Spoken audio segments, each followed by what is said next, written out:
Всем привет, это Жора. В этом видео я буду рассказывать про Couchsurfing и про мой опыт использования этого сервиса. Начнем с того, что это такая платформа, на которой люди могут оставлять свои заявки. Есть другие люди, которые принимают эти заявки, а заявки — это на то, чтобы жить у другого человека. Да, я знаю, что многие думают, что жить у другого человека — это такое довольно интимное времяпрепровождение, и нужно быть хорошо знакомым, чтобы жить у кого-то, идти кому-то в гости. Многие мои друзья не пускают к себе домой, потому что, то есть я особо не прошусь, но когда я просился, они не пускали. Это было на тех этапах, когда мы были слабо знакомы. Короче, есть в головах у людей такое представление, что ходить к людям нужно только если хорошо их знаешь. Но, в общем, Couchsurfing разбивает все эти сомнения в пух и прах. Ты подаешь заявки на этом сайте о том, где ты хочешь остаться, у какого человека. Есть люди также, которые подают заявки, описывая свое жилье, о том, кого они могут принять, насколько и при каких обстоятельствах и условиях. Эти два человека сходятся, и один человек живет у другого. Вы можете это пробовать, это довольно хорошо развито в России уже.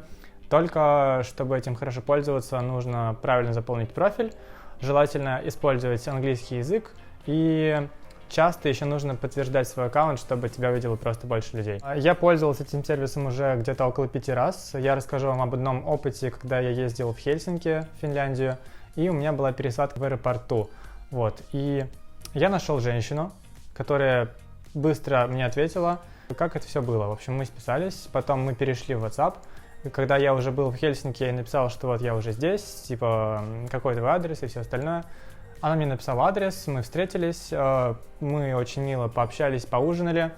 Потом на утро она тоже мне приготовила завтрак, не было больше ничего. Мы, в принципе, неплохо общались после этого. Там какая-то была игра финнов с русскими, и она мне такая, финны с русскими играют. Я такой, ха-ха, наши проиграли. Ничего такого, то есть общения особо нету. Ей там около 40 лет, кажется, у нее там дети.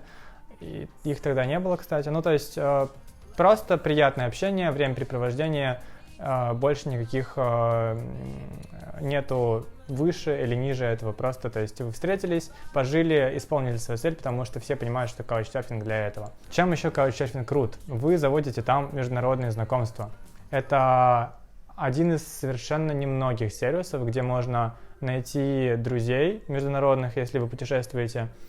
Просто так берешь и заполняешь заявку, общаешься с людьми, потому что у них есть также функция Hangouts, и ты можешь просто в какой-то стране, в городе встретиться с людьми. В общем, не буду много рассказывать. Я взял интервью у одного серфера, который недавно хостил у меня, его зовут Дэвид, ему 25, и он уже изъездил там около 50 стран в целом, но за последнее путешествие он уже полгода был не дома. Он объездил там Новую Зеландию и Австралию. Этого мне уже было достаточно. Там еще какие-то азиатские страны. Новая Зеландия и Австралия — это офигенно крутые страны, в которые сложно попасть. И мне уже поэтому было интересно его хостить. Но не только поэтому. Просто он был интересным человеком. И, в общем, я взял у него интервью. Надеюсь, вам будет интересно.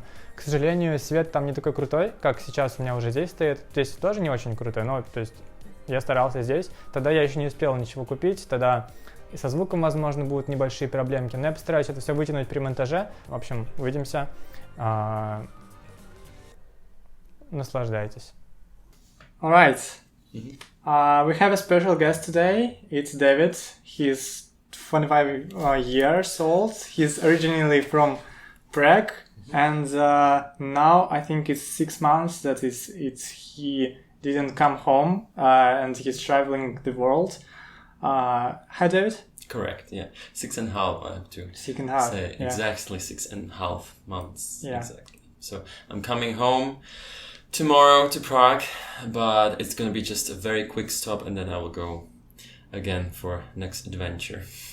Yes. How many countries did you have visited these 6 months already? In this 6 months... 6.5 to be 6.5 exact. to be exact.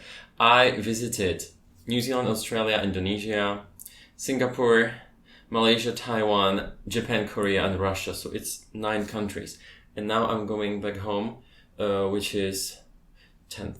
10 countries. But actually, I have to tell you, the first destination was Germany, because I had to go to Germany to catch my flight to New Zealand. So 10 All right. So, where did you live exactly? So, did you use Couchsurfing all the way across your trips, or how was your living? Because 6 months, 6.5, it's a much, Yes. and to live such a whole life, you can actually just currently in St. Petersburg, I'm just paying a much to just living here, and it will be just right if I will just left out of this country, Yes. live in a different country. It might be even cheaper to live outside. Yes. How do you think? So your question was where I was living during my travels. Well, I was usually using Couchsurfing, which is my favorite platform. Not only that I can save money, which is my goal too, because I need to save money, otherwise I cannot travel anywhere if I don't save money, because my budget is not unlimited. It's limited, so I have to save money, and the way I do it is that I use Couchsurfing. And I don't use only Couchsurfing to save money, but also to hang out with locals, which is much better than just go to the hostel where you have the same kind of people like me, travelers, which they don't know anything about the place where they are. They're just lost. Yeah, that's and I don't true. want to be lost. I want to know how locals live. I want to live as a local, but in a very short time.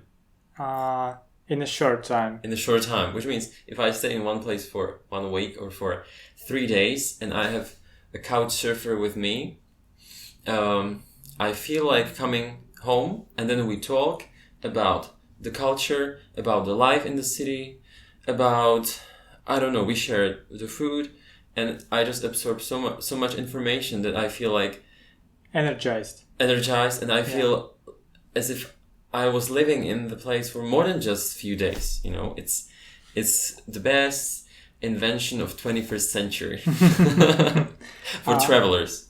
How long exactly did you live with one couch server during your trips?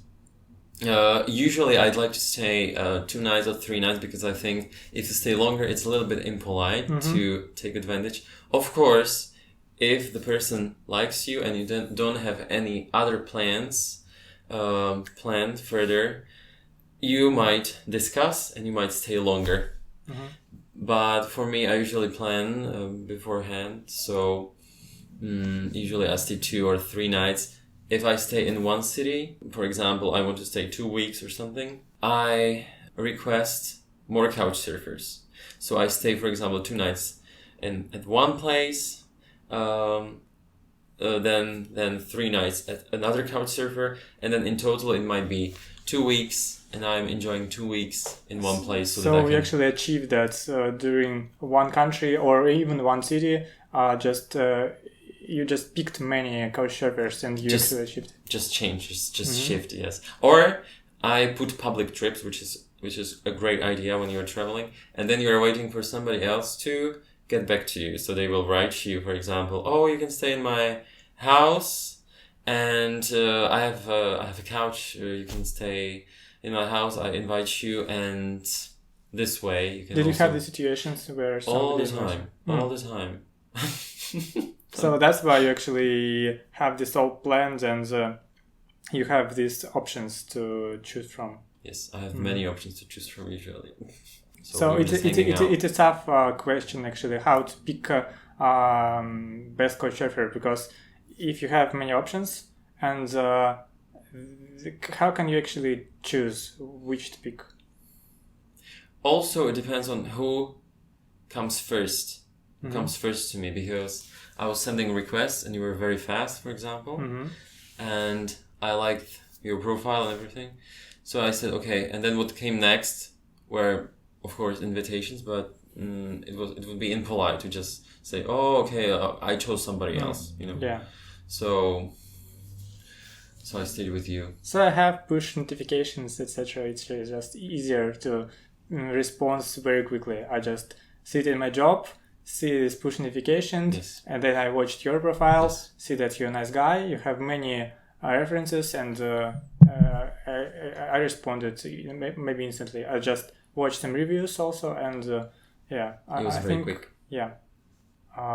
But if you will be writing to somebody, how do you will start your reference message?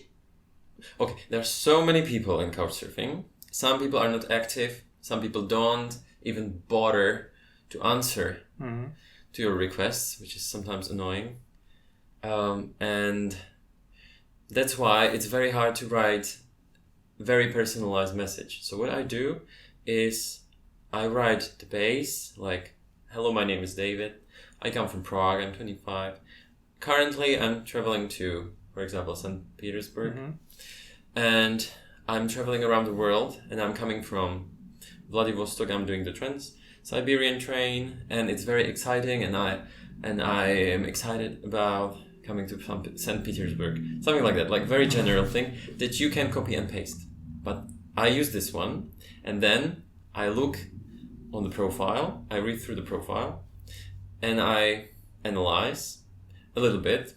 I just do it very quickly because no time, especially when you are traveling, not much time for deep analysis. That's true. And then I go through references. I read through a few of the references, and then I decide if the person is nice or not. I actually saw that some people actually just note in their profile that just leave this message, leave this word to just that's just it will actually the people can see that you're not a bot or yes, I know what you mean. Yeah, it's I know it's always there, and I'm always looking for it if it's there. And sometimes I find it. I think it's stupid. It's stupid, yeah, I think. Because once it happened, oh, you're such a nice guy, but you didn't see the word. And I was like, oh, but I wrote a nice message. And I didn't see it because I didn't click the second position. There's about home photos. And I didn't look to the home section where it was written there. Yeah, home section is actually kind of far from the main profile picture. It's the location, which is sometimes also very important.